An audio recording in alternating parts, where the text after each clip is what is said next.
apples and trees. The world's a perfect design. Do it all so well, and you know it. Let your light shine, and know you show it. Mercy, joy, and success. Every day's a chance for happiness. Yes, we can live a beautiful, crazy plan. Every day's a celebration. Every day's a celebration.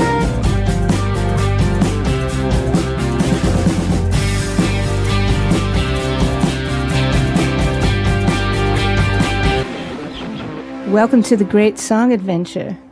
Hi, Paul. Hey, Louise. How's it going? It's going good. You know, I've been very self-conscious because I realize so many episodes I go, hi, Paul.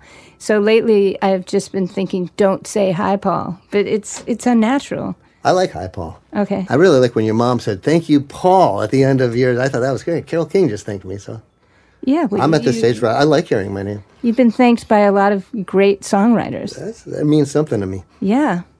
Well, this is a really interesting episode and probably completely left field to people. But I got to interview Sonny West. And you may say, who is Sonny West? Well, Sonny West co-wrote two very famous Buddy Holly songs. Wrote a song called Rave On and Oh Boy. He was in Lafayette.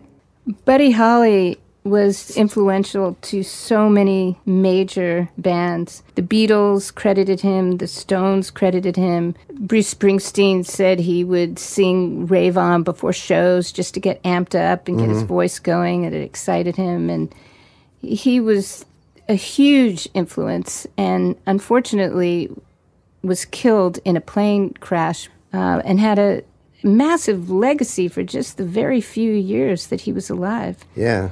But writing his own songs, and you're right, such a huge influence. John Lennon said the reason so many of the Beatles songs were in A major is because that's what Buddy Holly, it seemed every song was in A, so we did the same because it was Buddy Holly. And Tom Petty even said that he learned so much from Buddy Holly, he said, because he would just use those same chords, but he turned those inside out. He was so brilliant how he'd use the 3 or 4 chords in every way you could. So he had a huge influence because he was such a great writer. Yeah, and Sonny West co-wrote Rave On and Oh Boy, and his co-writers are Norman Petty, who also had Clovis recording studios, where he went to record it. And Bill Tilghman. And Clovis was in New Mexico. That's where they recorded. Right, Wow. yeah. Sonny lived in Lubbock, Texas, and drove to Clovis studios because Norman Petty was famous around those parts. People wanted to go and, you know, get discovered and go make records with Norman Petty.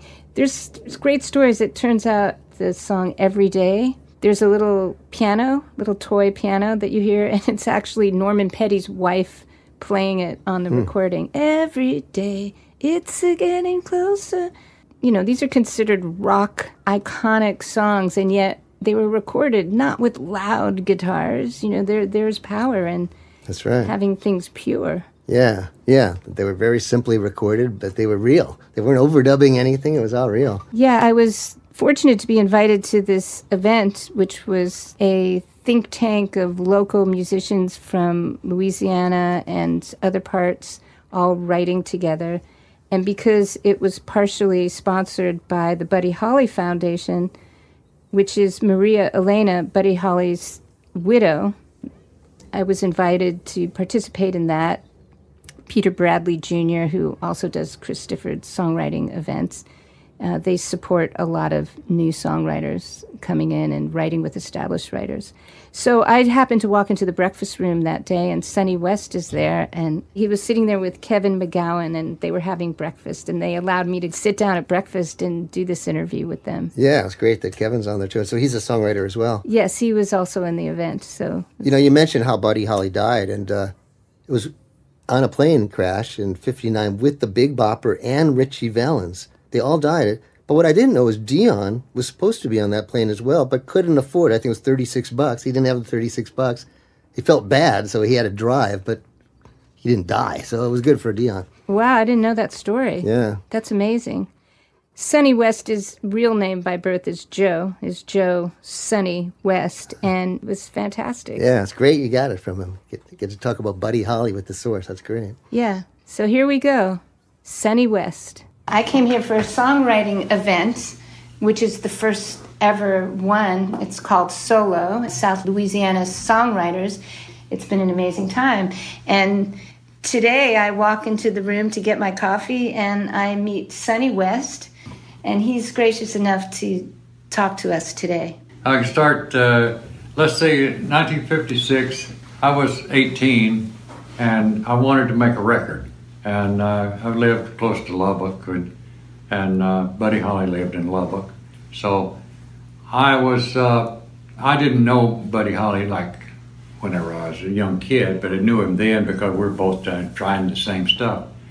So I got a chance to make a record of my own.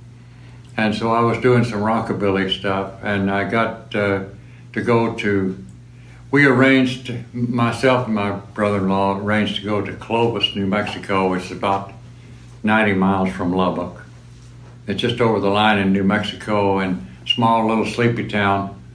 But they have this recording studio there. Norman Petty had a recording studio.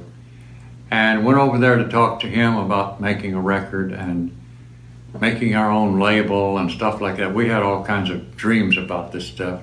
And he said, well, it's going to take a long time to get your label because you're going to need artwork and going to do. I said, well, we got very short time because our type of music is not going to last forever.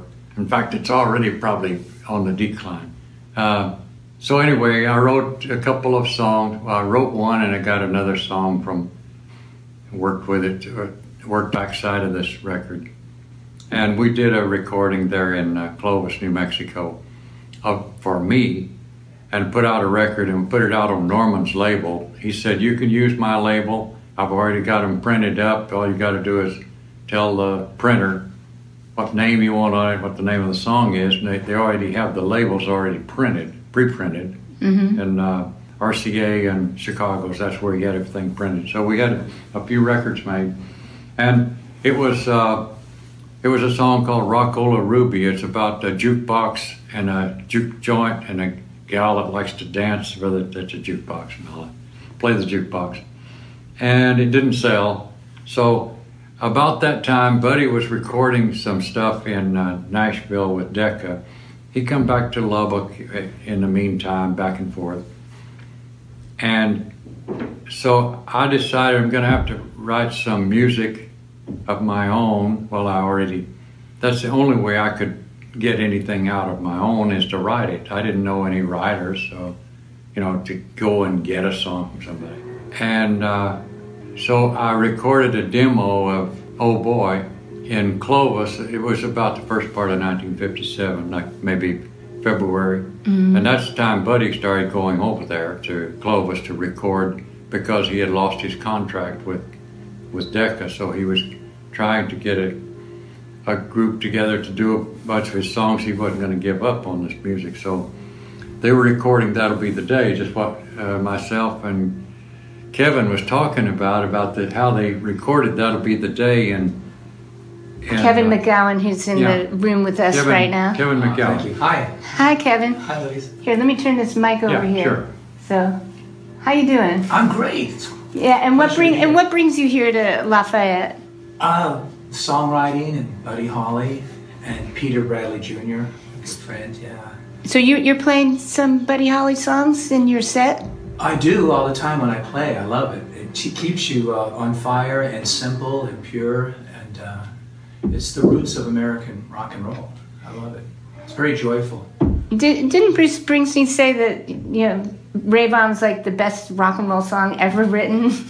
Something like that. His quote, he would say he would play Buddy before he would go on stage because it kept him honest. That's exactly what he said. It kept him honest, Buddy Holly. Yes. Simplicity.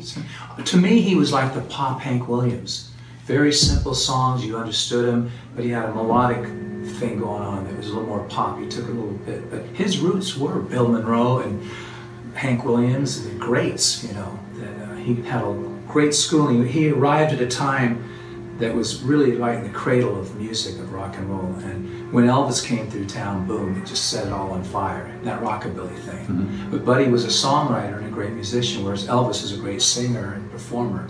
So Buddy had that songwriting, and he had his band. Yeah. So, yeah, it's part of the history. Yeah. That's beautiful. So Sonny, you wrote a lot of other songs too. I mean, I was looking at, you wrote "Oh Boy," right? Yes. I saw that the B-side of "Oh Boy" was "Not Fade Away." Like to think that "Not Fade Away" was a B-side to any record, right. you know. Yeah. Were they successful when they came out? These. Yeah, Oh Boy was, because it was a follow-up to That'll Be the Day. In those days, if you had a hit song that went, let's say, in the top 10, or maybe in the case of That'll Be the Day, maybe number 2 or number 1, then your next song was going to be a hit no matter what, because the jukebox operators they controlled a lot of the record sales. So they would put in pre-orders for the next song. This Crickets recorded, put it out under the name of Crickets. They recorded That'll Be the Day, and it was a big song. You know that you got to pre-order these records, that, like the next record that comes out by this group, get a bunch of them. So that's the same is the case with radio people, DJs that say, I kind of like that song there. It really sounds different or whatever. I want to get the next one of these people. I'll play it no matter what. The next one was Peggy Sue. It was That'll Be the Day, then Peggy Sue, and then Oh Boy. They were all top 10. Oh Boy was the Crickets, though, and it came out at the same time as Peggy Sue. Right, and then Buddy had a solo record deal too, and there's a whole story on that. Yeah. So the song was a hit song when it came out, and like all the songs back then, 2 or 3 months and they go down. It probably wouldn't matter who you are. They go down. You got to have another song. So it didn't have a very long life back then. It sounds a little like theaters when you get a movie out and you get a theater run. Like the jukebox were kind of the theaters of the. Yeah. Yeah. That's true. They were the theaters of the records. That's right. Yeah, the jukebox, right. the one-stop operators, they call them, because they sold all the records to the jukebox people. They controlled a lot of the stuff. And country music, they pretty well controlled what the DJs and the jukeboxes controlled what was going to sell, what wasn't. So Not Fade Away, that B-side, that was Buddy doing Bo Diddley, because it's got that beat. So he was experimenting with a lot of different stuff. I love what you were saying earlier about the recordings. How did you say it was Norman Petty's wife who was playing the Celeste? Yes, she was a pianist, and Jerry was playing on his knees, doing just on a neat, very simple recording, and it was well mic'd. Yes. It makes those records and the songs, of course, are amazing. Yes. Amazingly put together. I wonder, Sonny, how that affected you. When you had those hits. Then how did that affect the rest of your life as a songwriter? Well, when I started doing the songs, of course, I was doing them for myself. I wasn't doing them for Buddy. I didn't know that Buddy would wind up doing it at first. So I kind of had to stop and take stock of things. What am I doing here? Am I going to get a record contract of my own, because that's what everybody wanted. Mm-hmm. And that was the reason why Rave On came about, is because I wanted to get a recording contract of my own. And so later on, in the first part of 1958, this 1957, we went through that. And then first part of 1958, I got a recording contract with Atlantic Records, recorded Rave On, and the band that I had to do Rave On with was a studio band that come in and were playing there at Clovis, or around Clovis, and wanting to do some recording of their own. So we did kind of a perfunctory recording, I would say. We didn't put a lot into it either way. Probably went over 2 or 3 times and recorded it. And that's my excuse anyway for the fact that it didn't sell. Nobody really thought about the arrangement on it. It was sort of like I was the vocalist for this band, and they were playing the song. So that's how it come out. And Buddy actually had recorded Rave On before mine was released. I think one day before he was on that last Sullivan show.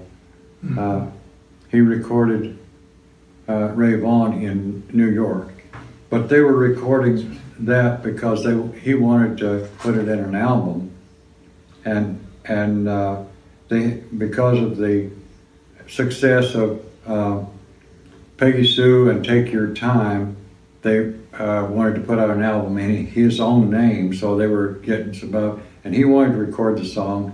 He liked the song, and so they got Dick Jacobs and some professional musicians to record there in New York, and that's the recording you hear now with Buddy doing. It was only like 1:45 seconds, but they put so much punch into it that it sounded great. You know, there's Buddy was free to do his stuff without worrying about the musicians or the arrangement. And they had vocal group there that were professional people. They could do stuff to one take and they're gone. And so that recording was kind of an oddball of Buddy's recordings. But then he waited until mine, had a chance to work, and it didn't. So then his was released probably around April, something like that, of '58. And that was the story about Rave On. That's interesting. So he waited to see what yours would do first? Yeah. Just out of respect for that it was your song? That's what I think, yeah. And probably Norman, also the producer and the one that recorded the stuff, and Clovis probably told him we should give this guy a chance to sell some records. So mine didn't sell, and his sold. It wasn't as good as it should have been. It wasn't as the public didn't take to that song as good as they have in recent years. Yes. They didn't understand it. I talked to fans all over the country, and I'll say, what about, he said, well, what did you ever do, and, well, did this song Rave On. Rave On, I don't remember that one.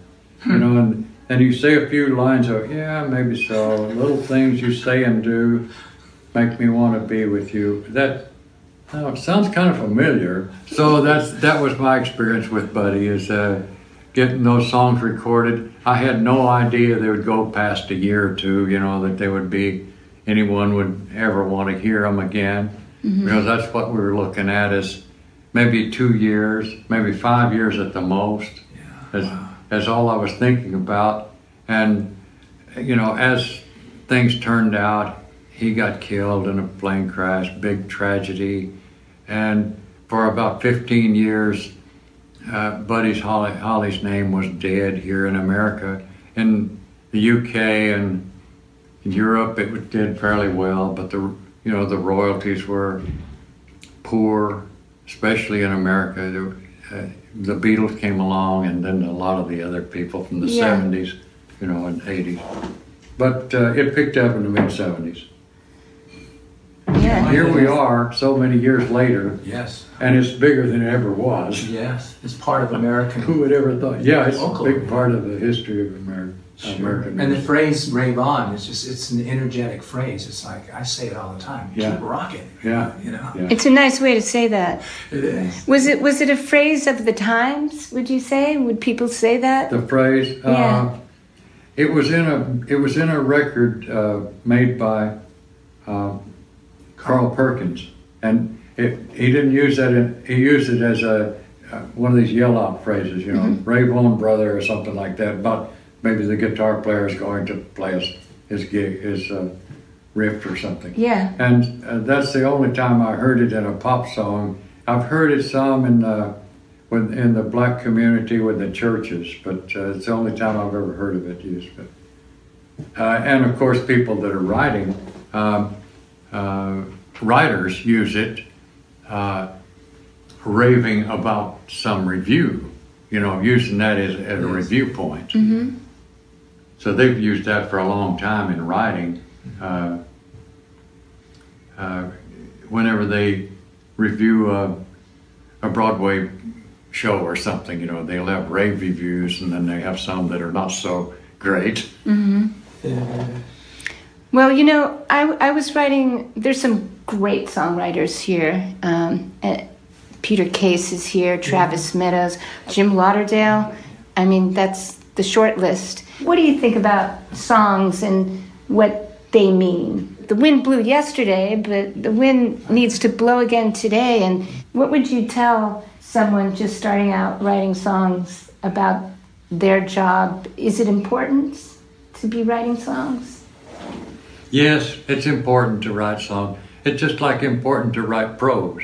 If you're going through a point in your life that you need some therapy, you have therapy at your own choice by writing it down. You can write your feelings down on paper. A lot of people do that.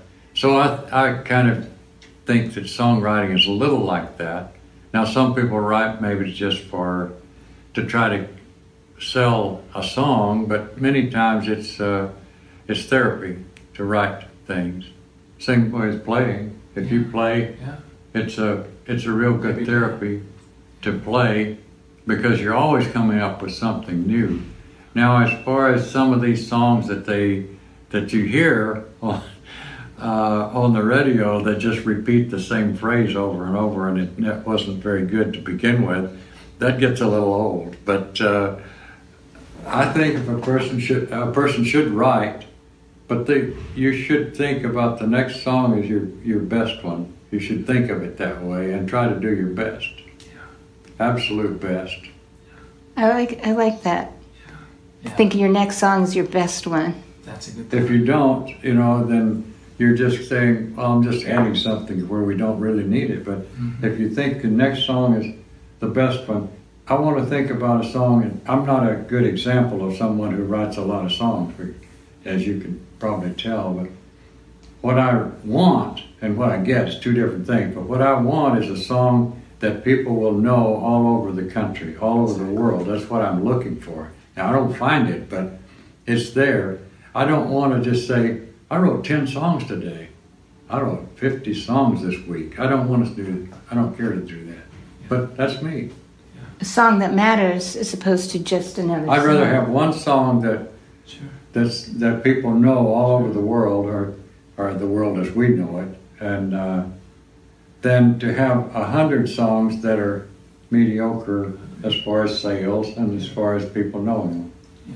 Well, you have two. The world. Yeah, this is true. But you never can have too many. Tomorrow's a new day. You can't have too many. Your next one might be your best one. Yeah. But you know what's sweet about songwriting? I find it's like fishing. You put your pole in, you show up, something happens, and sometimes you get a real good little fish. Cute little, really sweet song. Sometimes you get these big things, and you don't know what you're going to get. You kind of be open to it, and you show up and try, and they surprise you, and you chase it down. And you don't know. That's part of what's fun about it. You never know. Yeah, it's almost like the song is smarter than we are. It You is. serve it as you're Yes. writing it down. So what inspired you when you were growing up? Like, what led you to that point where you went to Clovis when you were 18? What were you listening to that inspired you and made you want to get a record deal and start a label? Yeah, whenever I was young, I didn't have anything. We didn't have a radio at home when I was like 6, 8, 10 years old. We didn't have a radio. We moved to a place when I was about 6 years old where someone had left a record player there with some records, and a wind-up record player because there was no electricity there even. But my brother, who was older than me, we got the record player to going, and there was some train songs and things like that on there. But anyway, just hearing one of those records was just the most amazing thing to me because I hadn't been around music very much. A little bit of singing in church, but that you could put this stuff on a disc and you could hear these people singing, the Wreck of Old 97, or these Jimmy Rogers songs and things like that. It just, or you could hear the Sousa waltzes or something. There's marches, I mean. Yeah. It just amazed me so much. Anyway, that's where I got and then of course when I got bigger, to listening to stuff on the radio, country music mostly, as we moved around in Arizona, New Mexico, and Texas anyway. And I just thought, you know, that's one thing I would really like to do if I had my choice. And you know, if you're kind of a dreamer, you think, I can do what they're doing. You know, I can do it. Even though I couldn't. I could say, well, if they can do it, I can. In your heart, yeah. So that's kind of how it started. I just wanted to do it so badly, even if I didn't. I wanted to make the record, and then I wanted to get a chance to record a song and then go home and write the song, and that's not the way you do it, you know. That's how much I knew about it. And also, I didn't think about, you know, how the publishing and now the financial part of it. I thought that playing on stage was the big thing, making a record was the big thing, and getting paid for performing was the big thing, and it, you know, it really isn't. The music business, as far as writing, is another thing altogether, writing and publishing. Yes. Yeah. But I didn't know anything about that, and it never entered my mind. Copyright.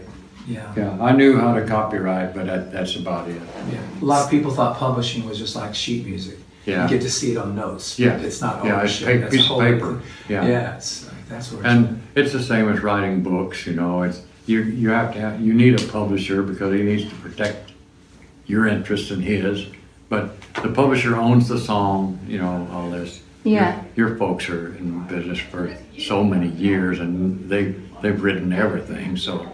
They sold their songs for a pittance at the time, you know, Yeah. to get shoes Yeah. and rent. Gosh. Yeah. And many people did, you know. It seemed like if you could get paid $25 a song, it seemed like good money back then, Yeah, you know. it's only words on a paper. Yeah. Or notes. That's the thing over and over artists go through, because if things come naturally, we think they have no value, and the businesses often treat them like they don't have value, and it's an inner dialogue that artists tend to follow along too long till they wake up and go, wait a minute, what I do does have value, and I'm underselling it. Yeah. And, you know, it's a different time now, as we all know, and so I'm interested to. You said earlier, before I had this running, this machine recording, you said that there was a movie, you know, the Gary Busey movie about Buddy Holly. The Buddy Holly story. It was the Hollywood version, Totally. and your knowledge of him and his life, and again, we're all here because of Buddy Holly's family. Mm-hmm. There's a foundation where carrying on the tradition, and new songwriters are carrying it forward. You want to talk about how Buddy Holly was very interested in helping people, really wanted to help the underdog and help young songwriters, you know, that was a dream? In the course of his life, he discovered Waylon Jennings. There you go. Waylon wanted to be a rock and roller, and Buddy said, no, you're country. And Buddy produced Waylon's first single and believed in him. And then when the Crickets broke up, Buddy handed Waylon some records and said, learn how to play him on the bass. He didn't play bass, and he went on the last tour with Buddy.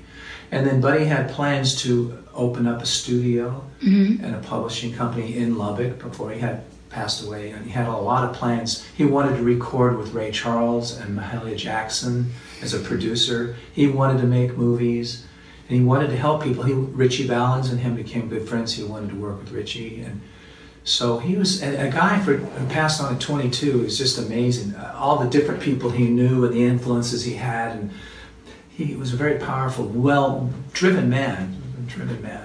Yeah. But the movie, getting back to that, is a Hollywood movie. It's an entertaining pop film. But his real life was much more involved in the course of events that took place. And in the movie, they didn't even have the Crickets in there or Norman Petty, the producer, because there was relationship problems, and people were like, well, you know, I don't want to deal with him or his estate or whatever. So the true story just technically couldn't be told. But if they remade it now, there was a lot going on in his life personally, and with Maria Elena and the band, the way they broke up, it broke his heart, you know. And what happened there then? was reasons for that. Well, the simple thing is that the drummer J.I. and the bass player Joby, per my understanding, did not want to move to New York, and You tell me whatever you think, Sonny. And then Norman said, well, that's okay, let Buddy go off and we'll make you the Crickets.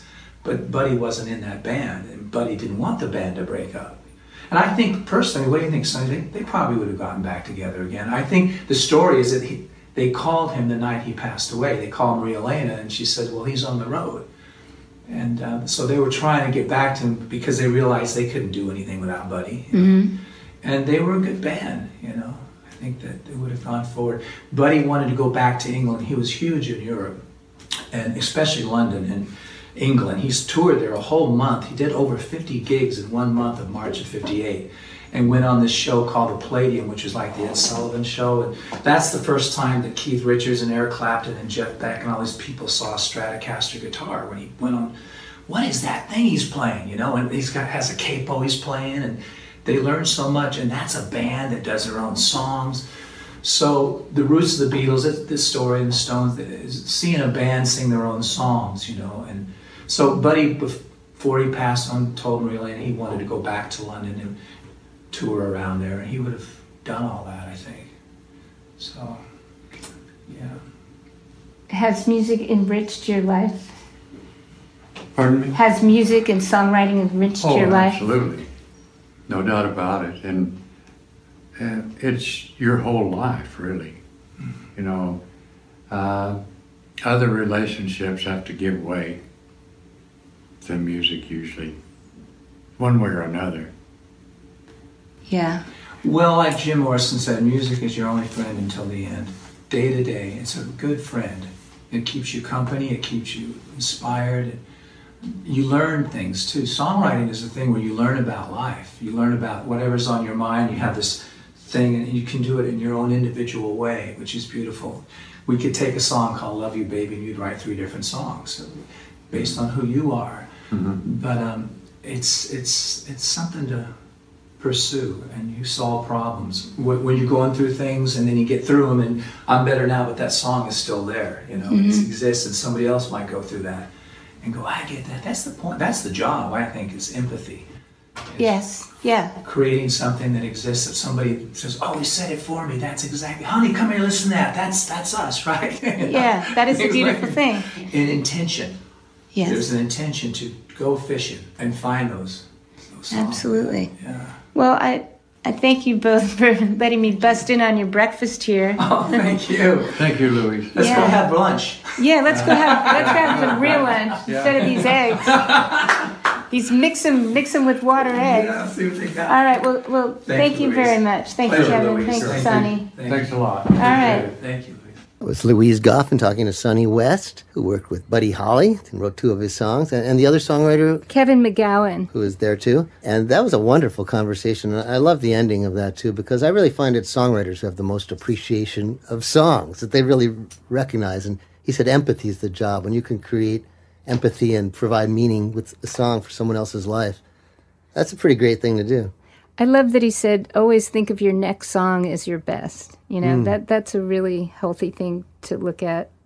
I love that he said that Buddy Holly encouraged a lot of people around him. Yeah, I didn't realize that either. Waylon Jennings. And I think he said that, you know, they were thinking Waylon maybe should be rock, but he was thinking, country. You know, he had good guidance too.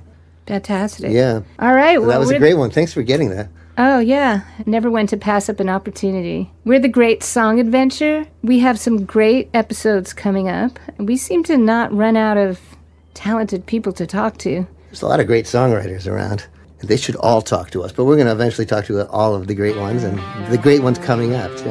Yeah, we've been going almost a year now. It's pretty amazing. It's been really fun, and the time has gone by fast. Yeah, we've gotten a lot done, and people are loving it, so that's really fun. Thanks for listening. We're the Great Song Adventure.